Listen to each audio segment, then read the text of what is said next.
میرے شوہر پڑھے لکھے نہیں ہیں۔ تم مجھے بہت مہنگے پڑ رہے ہو۔ دسمبر آ گیا ہے، سارا سال مجھے تم سے اذیت کے سوا کچھ نہیں ملا۔ میں نے اتنی دعائیں مانگی ہیں لیکن اس پر میری ایک دعا کا بھی اثر نہیں ہوا۔ بس اتنا بتا دو، تمہارا انتظار کرتے ہوئے اگر مجھے کچھ ہو گیا تو کون ذمہ دار ہے؟ میری 19 سال کی عمر میں شادی ہو گئی، تب مجھے فیصلہ لینا بھی نہیں آتا تھا۔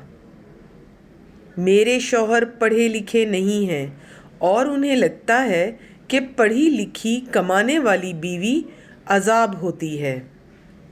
میرے پاس آج جو کچھ بھی ہے اسے میں نے آسانی سے حاصل نہیں کیا ہے۔